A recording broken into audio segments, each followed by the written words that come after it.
Chef André, welcome to Taiwan Talks. Very happy to be here. André Chiang is a two-Michelin-starred chef and restaurateur. He's also a Netflix star. Born in Taiwan, he was just 15 when he began training in the art of French cuisine. I started in one of the best restaurants in France. I didn't know what to expect. I was simply thinking, if there are 35 chefs in that kitchen could survive, I can survive. But his formative experience in France wasn't just about survival. It was life-changing. I was born in a very traditional Taiwanese culture. You're not allowed to speak, you're not allowed to say no, to totally an opposite culture. And I start to appreciate beautiful things. In 2014, after 20 years away from Taiwan, he returned with a single mission. And while I'm looking back to my homeland, I feel that we have the same beauty everywhere, and we didn't see it. I want to show our own people that this is the beautiful things around us, and that reflects on every single creation or theme that we have created. Known for its exquisite creations, his Taipei restaurant Raw was born of wanting to showcase 100% Taiwan to the world. Raw was the first platform that I want to gather all the beautiful things, beautiful produce, beautiful people. So in that environment, during that dining experience, you close your eyes and then you point at anything in that restaurant. It's from Taiwan. So I want to rebuild our confidence on our own story, our own people, our own produce. That mission is driving Chiang beyond his restaurants, as we find out in this exclusive interview. Chef André, one of your overriding missions in recent years has been to grow Taiwan's cooking restaurant industry, to promote Taiwan's cuisine, and to pass on your skills and experience to the next generation.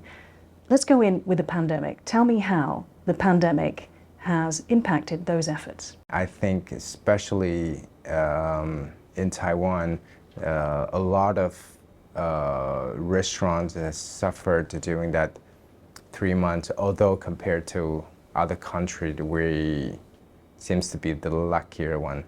But there were just 3 months of semi-lockdown in exactly. Taiwan, as opposed to, years of Yes. complete lockdown. Yes, I think we're pretty lucky on that part.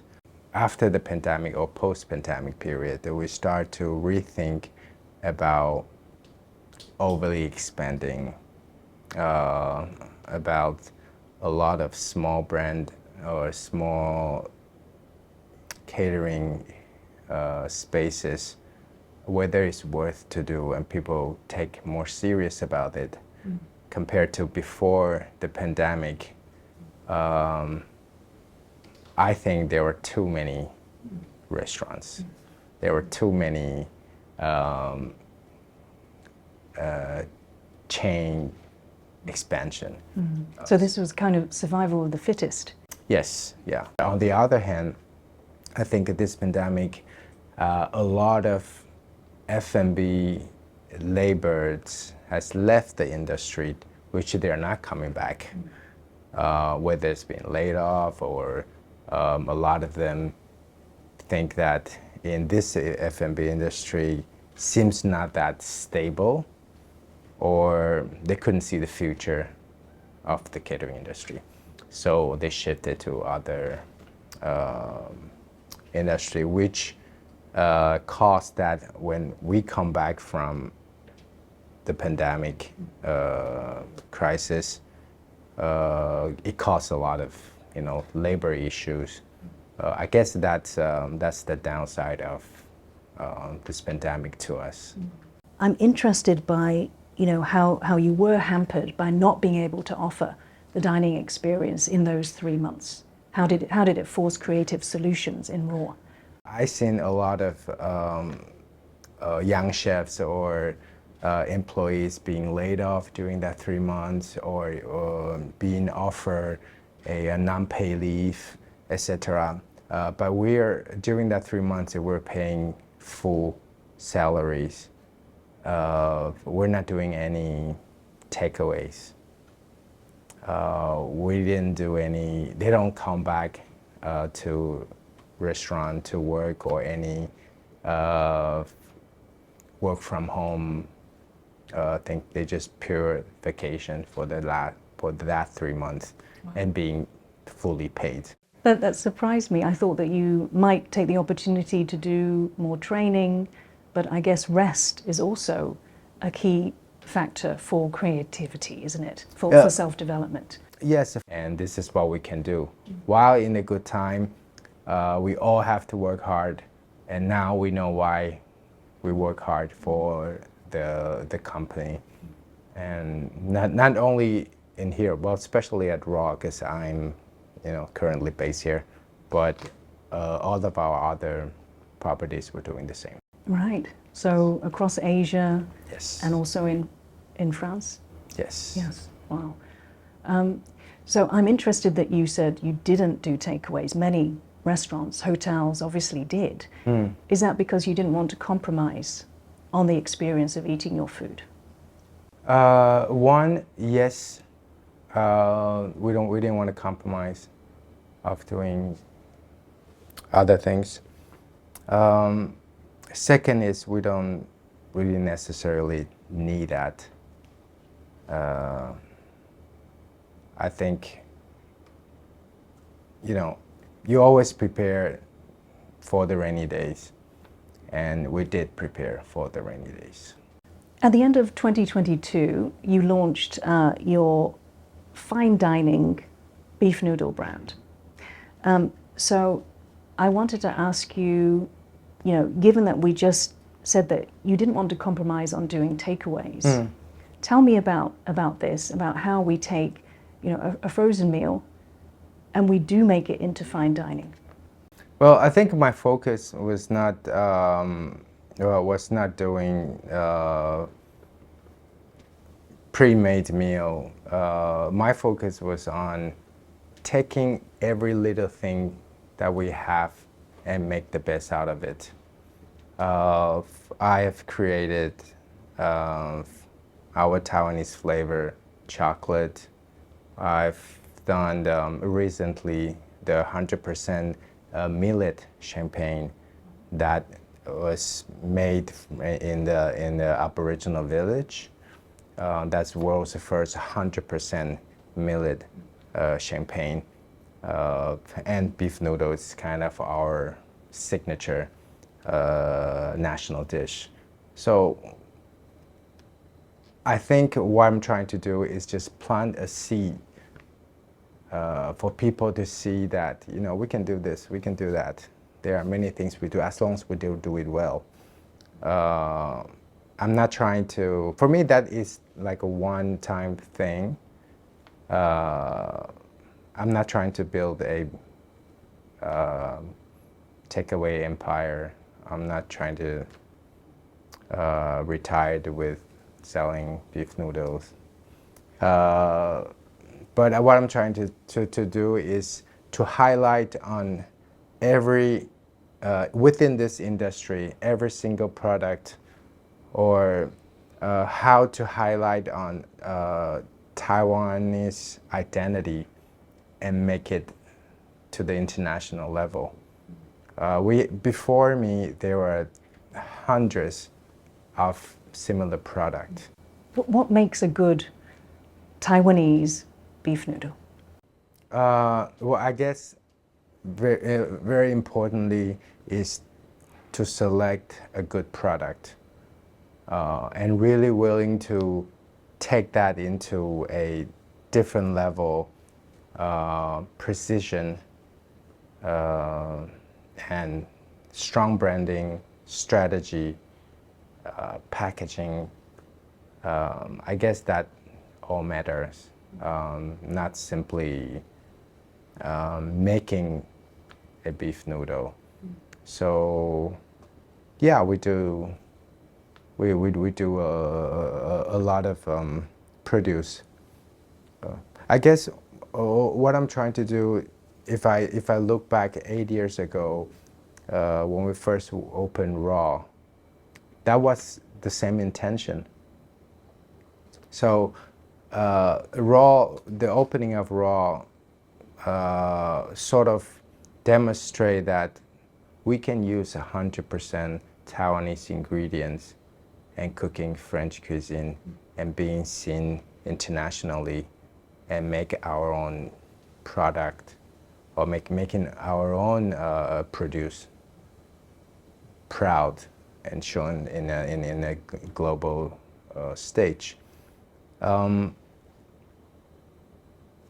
At that time, there was zero restaurant use 100% Taiwanese ingredients or feeling that there's a necessity of saying it, but we did. And then you, as you can see, and right after that, there are many chefs or restaurants who feel that, well, that is the way to do. You know, we can do finer, we can do better. We have good ingredients that can make a better cuisine. So I guess I try to show that there's a way of doing it. And I think that's overall the past 8 years since Raw coming in, I try to demonstrate that we have good labor, we have good talent, we have good produce. What else we need? We just need to put everything together. Is this desire to prove, does this come from what you said before? You said Taiwanese cuisine is underestimated. Yes, yes. And I like the way of proving it by showing how we do instead of Just talking about it. Right. Yeah. And why is this the case? Why is it underestimated, do you think? I think we didn't put ourselves in the right position that we started, I mean, we as in Taiwan, our industry started by doing mass production. We used to mass produce many things from industrial to food, but The IT sector, the manufacturing. yeah, and then there are many countries nowadays does better than us. So what is our industry? Where is our strength? It's our creative business. I said Taiwan's F&B industry is the biggest creative industry for Taiwan. We need to take that seriously. We need to take that to another level instead of still thinking how I'm gonna mass produce our rice, how I'm gonna mass produce our vegetables or fruit. Yeah, we have to make finer, better agriculture produce, and I think that's the direction we should go. To your point, there's a quote on your website. It's from Georges Colombaille. Yes. He says, "We will respect the past and never forget where we came from. Humility is our key ingredient. We're here not to feed the stomach, but the heart and soul. It is about the country or the culture. It's about the state of mind." What does this quote mean to you? Well, you know, George is a very good friend of mine, and all these quotes started from our conversation while I was in his restaurant in Melbourne, and that's why I put it on the wall as our motto to the restaurant. And I think for me, the most important thing is we're not going head to head to the global market. We need to find our strength. We need to find the purpose of why we're doing it, whether we're able to take these small group of people and hit into a global market and make a difference. So I feel that this is our only strength or soft power, as we call it, to the global market. It's our creativity on food. So during the past 8 years, I try to highlight it on in what way that we could use that soft power to lead the global market within this catering industry, especially. So you mean to lead other national cuisines? Yes. Yeah. One of the ways you're trying to do that, apologies, is to create the book Taiwan Flavors Spectrum, and this is a product, of course, of your Taiwan Flavor Lab. Right. Yes. Right. Tell me about some of the findings that you have made through this research and through the writing of this book. Well, first of all, what is Taiwanese cuisine? Yeah, how do you describe it? What is Taiwanese flavor? It's a burning question that we've been asking ourselves for ages, and we couldn't find a dish, a way, or the flavor combination that really showed our identity. And is that because there's so many different cultures that have contributed to Taiwan's history and No, I don't think so. There is a different culture, and there are many countries that has that mix of a culture the same as us. The key is, how do we introduce ourselves if we don't even know ourselves? So I guess that's the key. And Taiwan Flavor Spectrum is to try to find our own unique flavor combination that represent us. I'd always make this an example, as we have the alphabet from A to Z. Simply just as the ingredients, A for apple and C for carrot. You can take all the alphabet and compose into Spanish, French, English, Italian, within the same alphabet. Ingredient is the same. We're all sharing the same ingredients, but we compose it in a different way. So what is our own grammar? What is our own unique way of composing our flavor? We need to find that out, and that's the flavor. That's the Taiwanese flavor spectrum. Once we have that, then we can share to the world that this is our unique combination. This is our flavor language or our flavor vocabulary that shows the uniqueness of why Taiwan. So I guess that's the intention, which I think is the most important, not only of making a book or dictionary or a data, but also started from the education or our culinary specialist or the students need to study. They need to understand that what is Taiwan's flavor, why our combination is unique compared to others. What sort of flavors, are dominant in Taiwan's cuisine? Well, it's a big question. There are at least 10 to 15 unique flavor combination in our culture. But Taiwan Flavor Spectrum is really use a more modern way to use the big data to combine all our past knowledge and combination and figure out what the flavor of current combination that is unique or the Taiwanese way of eating it.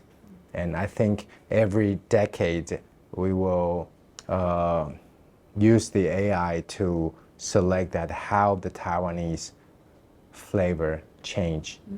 And then there are new combinations that related to us, which we felt, yeah, that is the Taiwan flavor. Where does that come from? It's because of we accumulating the same repetition of flavor combination that we always take, and then that accumulates into our flavor bank. Yeah, and I think this is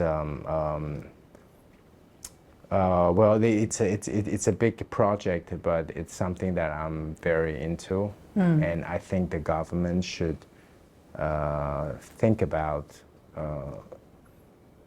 our Taiwanese flavor or cuisine. It's a culture. It's not a tourism. If you look at whether in Japan or Korea or across the Asia, how to highlight on each country's food or food culture identity, it has to start from the culture side.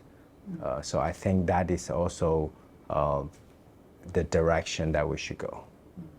Paint me a picture of what the lab looks like. Is this, scientists in white suits eating lots of different meals? Sorry, that was probably not the case. But is this the first use of AI with food? Yes. We have two different floors. One floor is totally just kitchen appliances, which we do a lot of trial. So it's more physical, well, I would say a typical kitchen look. So chefs rather than scientists. Yes, and the dining tables with the equipment. And another floor is purely lab look, as you said, and a lot of digital data presentation. So it's an all white environment where we try to differentiate the past and the future. How do we collect the data and demonstration space? When do you expect the book project to be finished? I think it's a 3 to 5 year project once we start. Once we kick it started. I have the whole structure ready. However, I've been mentioning it several times. It's not an André's book. It should be published and supported by the government. It's not an André's Taiwanese flavor. So I've been waiting for the government to come in and take over. I wouldn't mind to be the person leading the project, but I think if I look at how other there's several countries of doing it at the moment or have already been done before, finding the country's cuisine combination. They're all leading by the government. Such as which countries? In Korea, in China, in Peru. They all lead by a bunch of a specialist, a dream team we called, but behind is all supported by the government, and I think it has all to do with the Ministry of Culture as our part of our national properties, I think. So your distinction, I'm interested to find out your distinction between, food cuisine as tourism or as culture. Is it that food as tourism becomes commercialized? Whether it's being commercialized, in some way, yes. In some way, yes. But I also think it has become too shallow, too surface. We are catering, we are consuming, if I could say that, we are consuming our culture while not digging it deep enough. There isn't that fine appreciation that... Yes. Currently what we do to sort of highlight our Taiwanese elements is by taking these night market cultures or street food cultures everywhere around the world, try to attract more tourism to come to Taiwan. But once they step in, we don't find a unique identity of it, or what were we trying to say. We don't have a big umbrella message to deliver. Then you end up just consuming what we're having right now, but not giving a deeper message, I would say, when these tourists go back to their countries. And this is contributing to the underestimation of Taiwanese cuisine. Yes, exactly. Chef André, you are known as being a chef philosopher.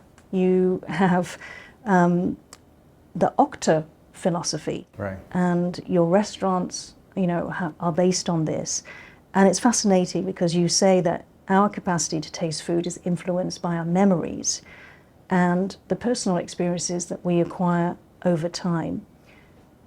So, in that sense, everybody's taste, everybody's palate is different to the next person, and within cultures, we would have a sort of consensus, I guess, palate or taste. Now, how does that? How much of a challenge is that for, a chef as yourself, and also for Taiwanese cuisine going out globally? Personally, I'll start it from my part. What is Octaphilosophy really means, if I can describe it in simple words, is to take away that me mindset. Nowadays, I created the dish, I create the technique, I create the dish, it's my story. I bought the fish, I want to do it this way.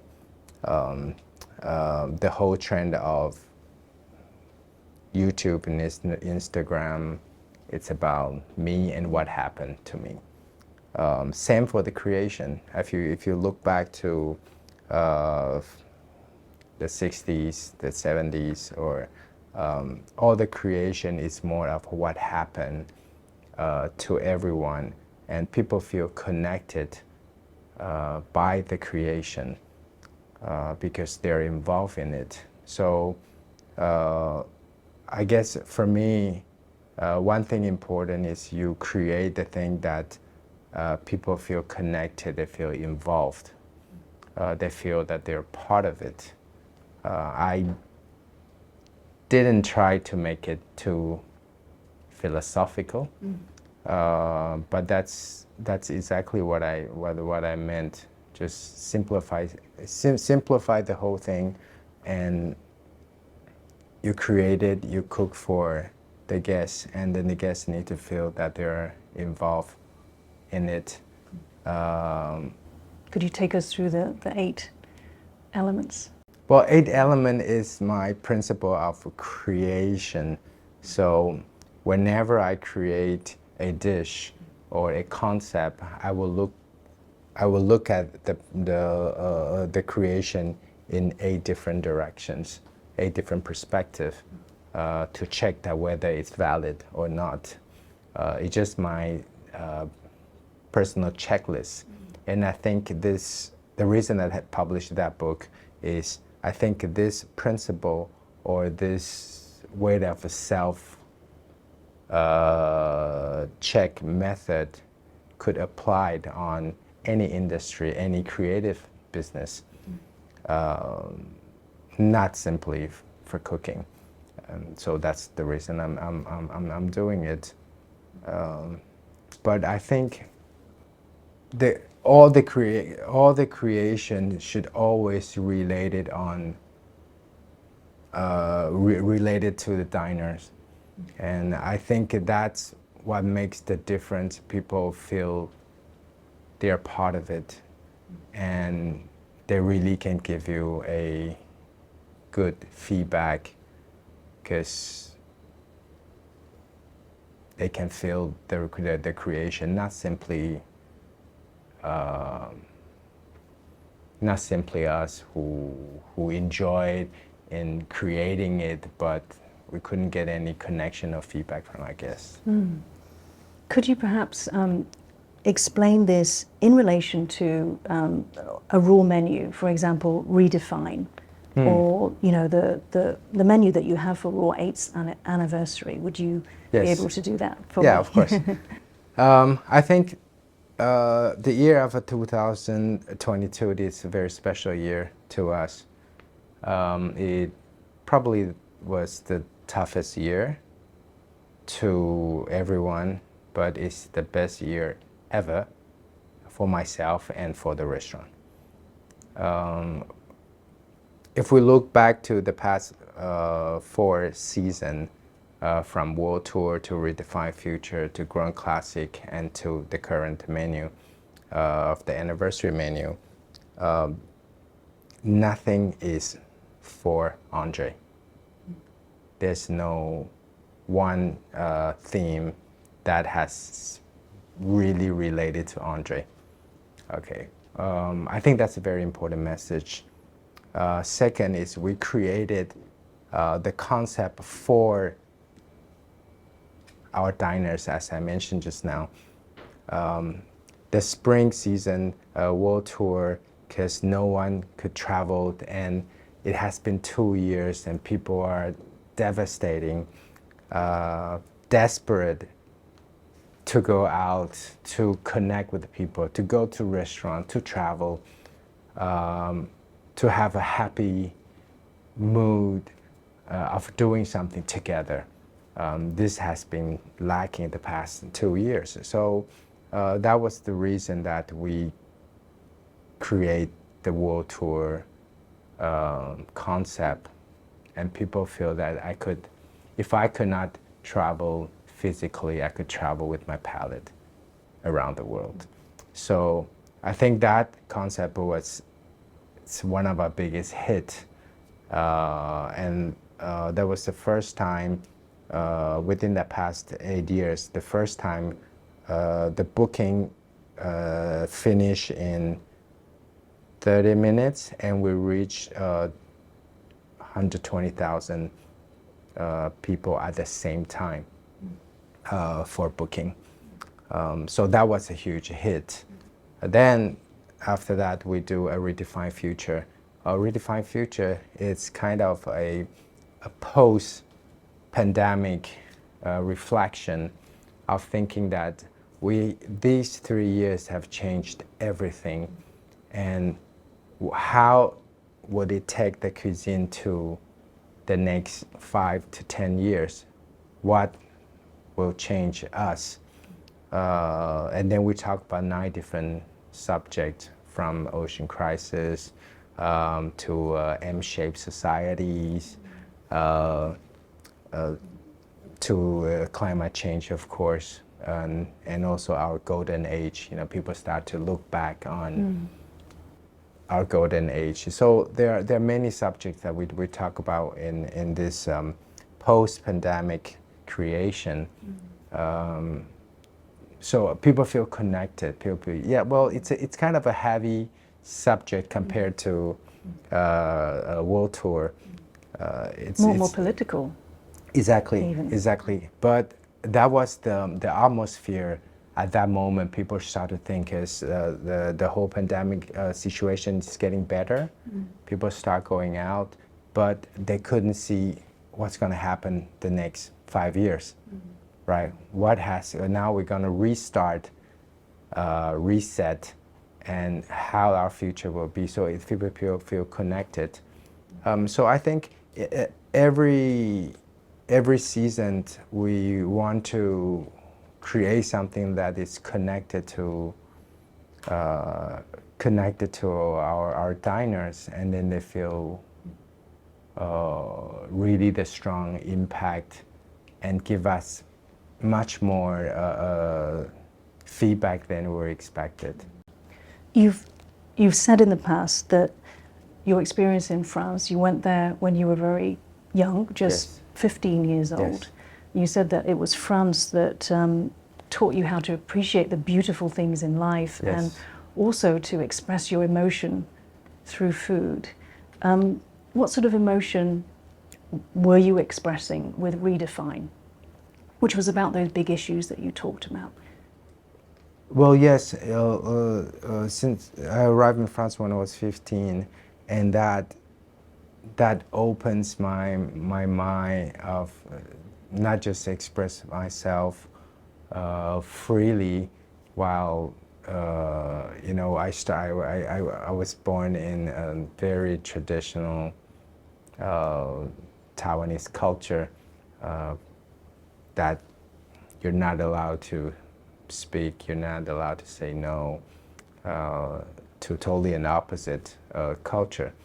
And I start to appreciate beautiful things where you're soaking yourself in that deep French culture of food. And I think that has changed dramatically myself or my culinary experience. And while I'm looking back to my homeland, I feel that we have the same beauty everywhere, and we didn't see it. We didn't have time to sit down and appreciate it. And for me, it's such a shame that I developed the eye of seeing the beautiful things around us. And I want to take that to the world, or I want to show our own people that this is the beautiful things around us. And yeah, so that was the intention of, coming back and showing what I'm doing right now. And that reflects on every single creation or theme that we have created. Mm-hmm. Would you say that you've had a huge creative burst in coming back to your homeland? Yes, I am. Let me quote to you another quote that you've used by Pierre Perret, this time in French. Pour bien cuisiner, il faut de bons ingrédients, un palais, du cœur et des amis. Right. Do you think that coming home to Taiwan has reinforced this du cœur, which means heart as well as courage? Tell me about your experience of coming back, how it felt to be home and have those connections. I think the only thing that we were missing when I first arrived in Taiwan was we have beautiful people, beautiful things going on, beautiful produce, but it's all sort of scattered. So I think Raw was the first platform that I want to gather all the beautiful things, beautiful produce, beautiful people, together in that platform. So we try to highlight all the Taiwanese artists, Taiwanese produce artisans, and in one platform. So in that environment, during that dining experience, you close your eyes and then you point at anything in that restaurant. It's from Taiwan. So I want to rebuild our confidence on our own story, our own people, our own produce. People say that, oh, this coffee is so good, that couldn't be Taiwanese. Or an artichoke is so good, that couldn't be Taiwanese. So I think to rebuild our confidence and flavor, and the confidence to our own flavor, extremely important. So I guess that's the heart that I felt that we were missing throughout the whole dining experience or in our culture. And how about the courage? Well, I think the courage part, as I always said, creativity takes courage, and we choose to be the courageous one. Not we're the most creative, and nothing called talent to me or gifted. I believe that what is creativity is you choose to be the courageous one. You choose to take a risk, which you have 50% to fail, and you made it through. You're willing to give it a try and to show the possibility of better. Yeah, because it's difficult to do something different to the norm, Yes. isn't it? It's hard to be the person that's different. Do you think that your experience as a 15-year-old going to France also helped to instill this in you and in your story? I mean, how many 15-year-old Taiwanese went to to France on their own? Right. Yes, but I wasn't thinking that much, to be honest. I was just a simple boy. I'm passionate about what I do, and I think I want to go and see, and I try to survive as much as I could. Simple as that. I think that's the courage I'm talking about. I started in one of the best restaurants in France. I didn't know what to expect, and if I was simply thinking, if there are 35 chefs in that kitchen could survive, I can survive. So there's no point, there's no way that I could do worse than them. So I guess be simple. Nowadays we've been overly calculated the risk part. But to me it's just you enjoy doing it, you willing to take a risk, you're willing to make a difference, and I think eventually you see the difference in you, and you make your way out. That must have been hard for your mom to let you go. I mean, Taiwanese mothers usually keep a very tight control over their children and everything. But it paid off. She must be very proud of what you achieved. Well, yes.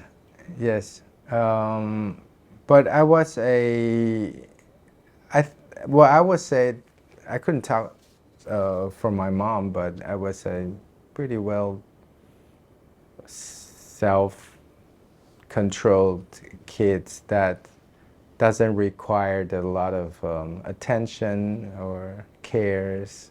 I take good care of myself. So. But you were only 15. Yeah, my mom wasn't that worried about me since I was even younger. Yeah. Okay. And finally, Chef André, what do you do to relax? What do you do to, kick back, but also to gain inspiration for your next projects? During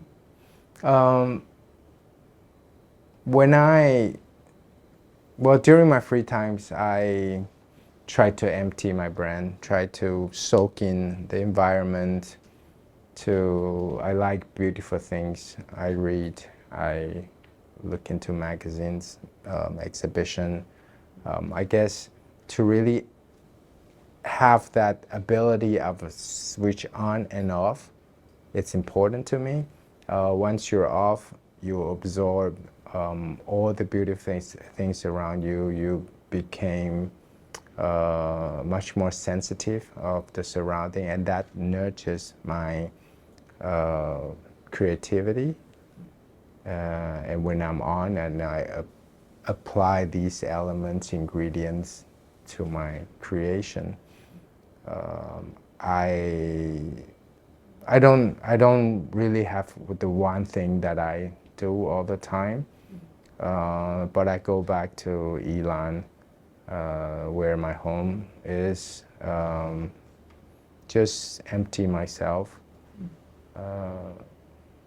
I guess that's it.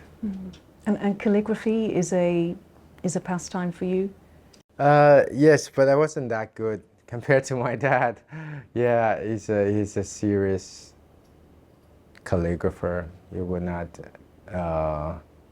would not approve my calligraphy, but I enjoy doing it. I think that's an interesting part of me, because that's one of the connection between me and my dad.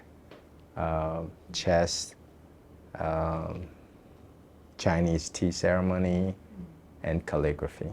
So that's the only three things that we enjoy doing together as a father and son activity. Whereas with your mom, it's Cooking. the chefing, yeah. Yes. A very strong bond. Okay.